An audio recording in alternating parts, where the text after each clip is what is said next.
Bienvenue dans les pods d'août de Toss a Coin to Your Writer, le podcast sur l'écriture avec un titre en anglais et un accent bien français. Je m'appelle Maëva Catalano, je suis autrice de romans et podcasteuse. J'adore interviewer les écrivains, mais ce mois-ci, ça se joue entre toi et moi.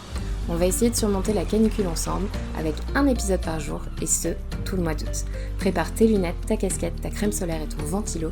On va parler de tout et de rien, mais surtout de lecture et d'écriture. Bonne écoute!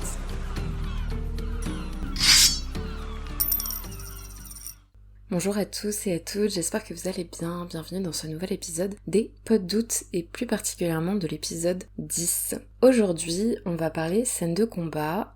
Si vous me lisez depuis environ 2-3 ans, ça va vous paraître un sujet peut-être étrange, parce que vous me connaissez essentiellement en tant qu'autrice et voire même lectrice également de romances. Mais j'ai commencé par l'imaginaire, la dystopie notamment, la fantasy, et j'aime beaucoup les séries d'action, notamment les séries avec des super-héros, etc. Je suis une personne très visuelle, je vois mes livres comme des films et des séries, un peu comme une réalisatrice avec des personnages qui seraient des acteurs. Et donc, parfois, écrire des scènes de combat me manque. Ça veut pas dire que je veux mettre de côté la romance, pas du tout. J'ai des idées pour retourner vers l'imaginaire, notamment la fantasy et la dystopie.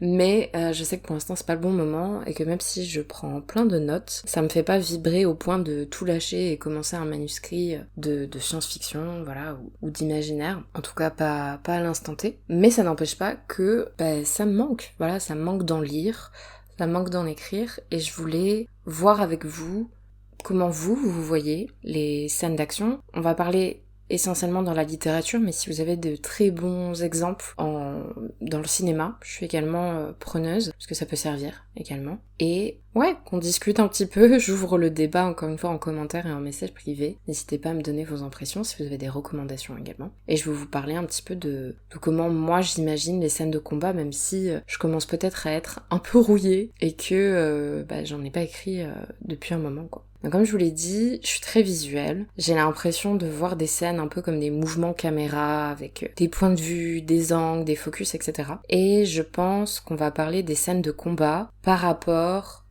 à la psychologie des personnages. Alors bien sûr qu'il y a le côté physique, et on va revenir dessus, mais pour moi, il y a vraiment presque un processus et un voyage interne pendant un combat quoi. Je vais vous donner des exemples que je mettrai en description. D'ailleurs, à chaque fois que je cite une œuvre pendant ces pods d'août, c'est toujours en description, que ce soit un livre, un film, une série, une chanson, etc. Je mets toujours les titres, comme ça c'est plus facile pour vous de retrouver tout ça, et je peux même mettre des liens d'extraits YouTube, etc. Donc là quand je vais vous citer certaines choses. Et donc, bien sûr, quand on écrit une scène de combat, on doit se concentrer sur les actions, donc coup de poing, etc., etc. Mais pour moi, il faut pas oublier tout le reste, parce que ça passe aussi par les vêtements, donc est-ce qu'ils se font, se défont, est-ce qu'ils se déchirent, etc., le visage, et l'effet que le combat a sur l'apparence du personnage.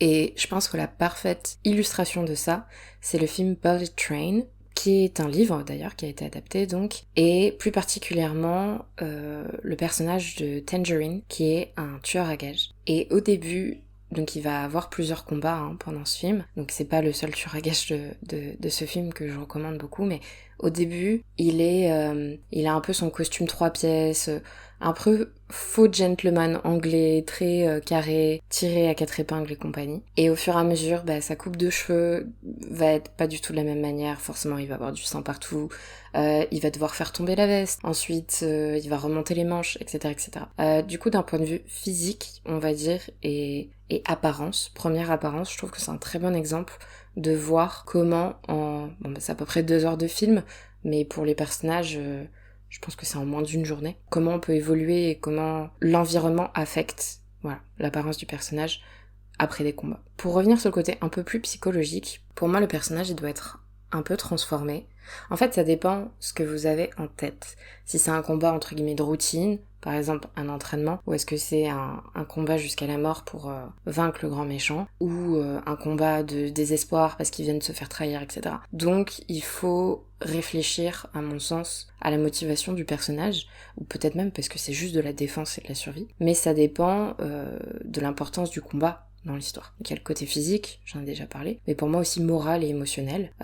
Ou au contraire, peut-être qu'il sera totalement détaché, ça dépend du personnage, si peut-être que le personnage dont vous travaillez le point de vue est beaucoup plus fort que le personnage en face, et inversement. Dans mes souvenirs, j'ai toujours adoré les scènes de combat de Pierre Bottero, que je ne présente plus. Je me rappelle d'ailleurs qu'il avait un petit tic de langage. Pendant les scènes de combat, c'était plexus solaire. Donc par exemple, quand les marches ombres ou d'autres guerriers tapaient quelqu'un, un ennemi, c'était toujours dans le plexus solaire. Donc voilà, si vous relisez La Quai des Willan, Les Mondes des Willan ou Le Pacte des Marchands Mélana, vous verrez peut-être ces petits tics de langage, on en a tous de toute façon. Et je conseille du coup vraiment la trilogie Elana pour ça, parce que les marchands, c'est compliqué d'expliquer, mais c'est des sortes de ninja poètes, donc ils sont très très agiles, mais très poétiques dans leur façon de voir les choses et de s'exprimer. Et je trouve qu'il y a une certaine ambivalence très intéressante au point de vue des combats et de la psychologie d'une personne guerrière. Plus récemment, d'un point de vue littérature, je conseillerais bien Six of Crows, donc c'est la saga Grisha, qui a été également adaptée en série par Netflix, notamment le personnage d'Inej, parce que elle refuse de tuer par rapport à ses convictions religieuses, si je me trompe pas. C'est très très intéressant parce que elle manie son poignard, sa dague, fait partie intégrante de son corps. On dirait que c'est l'extension de ses mains, etc. Et elle se déplace avec une telle grâce, c'est vraiment un chat, quoi. Et c'est très intéressant dans les combats, cette agilité. Donc c'est un personnage que je vous conseillerais d'étudier.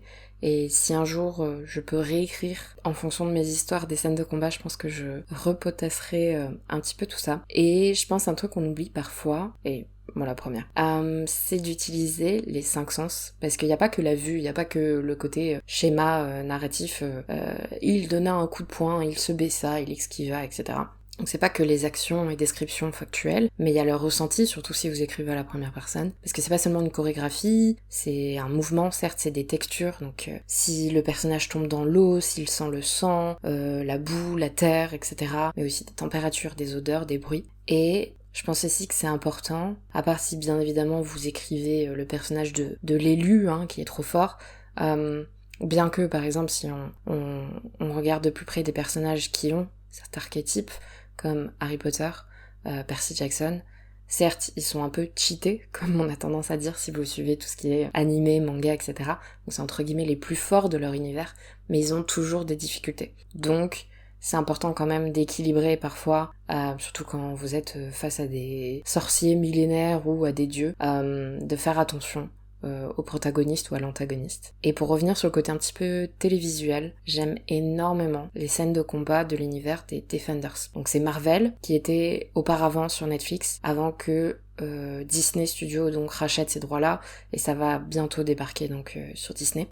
Pourquoi j'aimais et j'aime toujours ces scènes parce qu'elles font très réelles. C'est vrai que dans les films d'action, je pense énormément à Jason Statham, mais plutôt dans les séries de super-héros, plutôt côté DC, donc la CW, vous savez c'est un peu le truc où le super-héros va se battre avec 10 personnes, mais on dirait qu'ils attendent tous leur tour pour se battre. Donc il y en a un qui se met à terre, du coup l'autre l'attaque. Alors qu'en réalité, 10 personnes l'attaquent en même temps, quoi. Et c'est vrai que dans ces séries-là, donc Daredevil en tête, Punisher, Jessica Jones, Luke Cage, etc., le héros ou l'héroïne s'en prend plein la poire, concrètement. On va prendre l'exemple de Matt Murdock pour Daredevil, puisque c'est mon personnage préféré, mais il s'en prend plein la tronche, il chute, il relève, il retombe, il est essoufflé, ça on le voit jamais dans des trucs d'action, il souffre, et donc ça apporte quelque chose de très humain. Et je vous mettrai en commentaire des scènes un peu cultes, où on comprend l'action même quand tout n'est pas montré, parce que dans la première saison, il y a la scène cultissime du couloir, où la caméra ne suit pas toujours le personnage,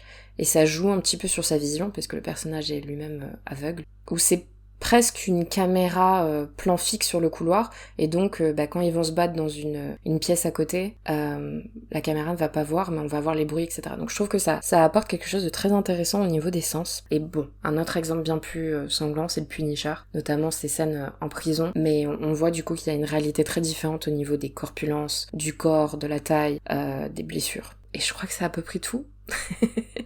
Voilà, je sais pas si c'était vraiment des conseils ou plus des ressentis ou peut-être même un mémo d'un podcast mon podcast à réécouter le jour où je me remets à écrire de l'imaginaire et de la science-fiction, mais j'espère que vous aurez apprécié cet épisode et si vous avez d'autres exemples, n'hésitez pas, je les rajouterai ou j'en parlerai en story et je serai ravie d'échanger à ce sujet. Bonne chance pour la chaleur si vous êtes toujours en canicule comme chez moi. Et sinon, on se retrouve demain. Prenez soin de vous, hydratez-vous bien, lisez bien. Salut!